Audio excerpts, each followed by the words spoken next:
নমস্কার বন্ধুরা, মুক্তি চ্যানেলে আপনাদের স্বাগত। মহাভারতের যুদ্ধ শেষ হয়েছিল কুরুক্ষেত্রের ময়দানে। অস্ত্র থেমে গিয়েছিল, কৌরবদের পতন হয়েছিল, আর পাণ্ডবরা পেয়েছিলেন হস্তিনাপুরের সিংহাসন। কিন্তু সত্যি কি সব শেষ হয়ে গিয়েছিল? যুদ্ধ শেষ হলেও শুরু হয়েছিল আরও বড় কিছু।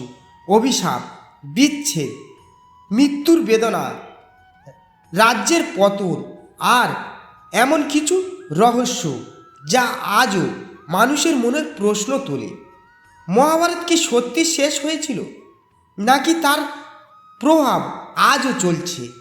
আজকের ভিডিওতে আমরা জানব মহাভারতের যুদ্ধের পর ঠিক কী ঘটেছিল, কেন শ্রীকৃষ্ণের বংশ ধ্বংস হয়ে গেল, পাণ্ডবদের শেষ যাত্রা কেমন ছিল, আর কেন বলা হয় মহাভারত নেভার এন্ডেড। ভিডিওটি শেষ পর্যন্ত দেখুন। কুরুক্ষেত্রের নীরবতা। 18 দিনের ভয়ঙ্কর যুদ্ধের পর কুরুক্ষেত্র হয়ে উঠল শ্মশান। চারিদিকে পড়ে আছে লক্ষ লক্ষ যোদ্ধার দেহ। ভীম, দ্রোণ, কর্ণ, দুর্যোধন, এক একজন মহাবীর মাটিতে লুটিয়ে। বিজয়ী হয়েও যুধিষ্ঠির মনে ছিল না আনন্দ। তিনি শ্রীকৃষ্ণকে বললেন, এই রাজ্য পেয়ে কী লাভ যদি নিজের মানুষের হারাতে হয়? দ্রৌপদীর চোখে জল। গান্ধারী হারিয়েছেন তার শতপুত্র, ধৃতরাষ্ট্র হারিয়েছেন তার বংশ। সেই দিন জয়ের মধ্যেও ছিল শুধু শোক। গান্ধারীর অভিশাপ। গান্ধারী যখন যুদ্ধক্ষেত্রে এলেন, চারিদিকে তার পুত্রদের মৃতদেহ। তার বুক ভেঙে গেল।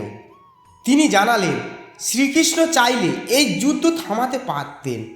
রাগে শোকে তিনি কৃষ্ণকে বললেন, যেমন আমার কৌরব বংশ ধ্বংস হয়েছে, তেমনি একদিন তোমার যাদব বংশও ধ্বংস হবে। এই ছিল এক মায়ের অভিশাপ। শ্রীকৃষ্ণ শান্তভাবে বললেন, যা হওয়ার তা হবেই। সময়ের নিয়ম কেউ বদলাতে পারবে না। এই অভিশাপই পরে ভয়ঙ্করভাবে সত্যি হয়। অশ্বত্থামার প্রতিশোধ। যুদ্ধ শেষ হলেও অশ্বত্থামার রাগ শেষ হয়নি। রাতে তিনি পাণ্ডব শিবিরে গোপনে ঢুকে দ্রৌপদীর 5 পুত্রকে হত্যা করেন। পুরো শিবির রক্তে ভেসে যায়। দ্রৌপদী কাঁদতে কাঁদতে বিচার চান। অর্জুন অশ্বত্থামাকে বন্দি করে আনেন, কিন্তু দ্রৌপদী বলেন, একজন মায়ের সন্তান হারানোর কষ্ট আমি জানি, আরেক মাকে সেই যন্ত্রণা দেব না। অশ্বত্থামাকে প্রাণে মারা হলো না, তবে শ্রীকৃষ্ণ তাকে অভিশাপ দিলেন, যুগ যুগ ধরে পৃথিবীতে একা ঘুরে বেড়াতে হবে।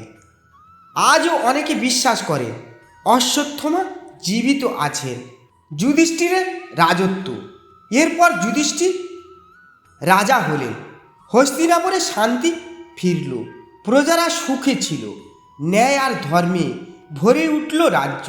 কিন্তু যুধিষ্ঠিরের মনে শান্তি ছিল না। প্রতিদিন তার মনে পড়ত ভীষ্মের কথা, কর্ণের কথা। বিশেষ করে কর্ণের সত্য জানার পর তার অপরাধ বেড়ে যায়, কারণ কর্ণ ছিলেন তারই বড় ভাই। এই সত্য তার মনকে ভেঙে দেয়। শ্রীকৃষ্ণের বংশের ধ্বংস। বছর কেটে যায়।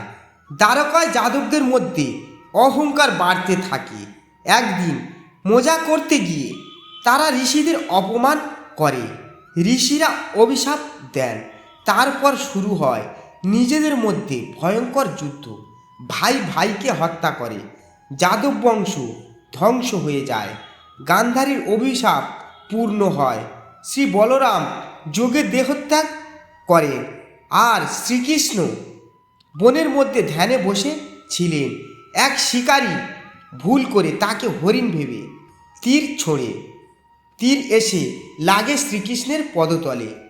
সময় এসে গিয়েছিল, ভগবান তার লীলা সমাপ্ত করেন। সেই মুহূর্তে এক যুগের অবসান ঘটে। পাণ্ডবদের মহাপ্রস্থান। কৃষ্ণ চলে যাওয়ার পর পাণ্ডবরা বুঝলেন পৃথিবীতে তাদের কাজ শেষ। তারা রাজ্য পরীক্ষিতের হাতে তুলে দিলেন। তারপর শুরু করলেন মহাপ্রস্থান, হিমালয়ের পথে যাত্রা। এক এক করে সবাই পড়ে গেলেন। দ্রৌপদী, সহদেব, নকুল, অর্জুন, ভীম। শুধু যুধিষ্ঠির এগিয়ে চললেন।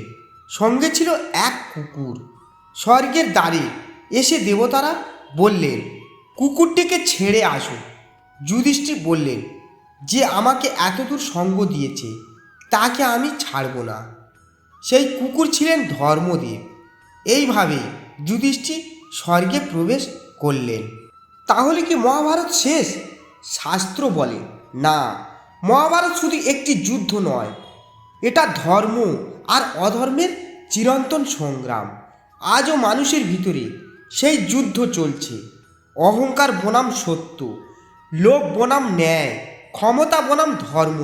তাই বলা হয় Mahabharata never ended, it still lives inside every human heart.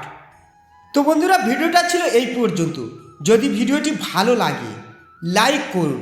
মহাভারতের কোনো রহস্য নিয়ে আপনি পরের ভিডিও চান কমেন্টে জানান। আর এমন শাস্ত্রভিত্তিক ভিডিও পেতে মুক্তি চ্যানেলটি সাবস্ক্রাইব করুন। হর হর মহাদেব, জয় শ্রীকৃষ্ণ, রাধে রাধে।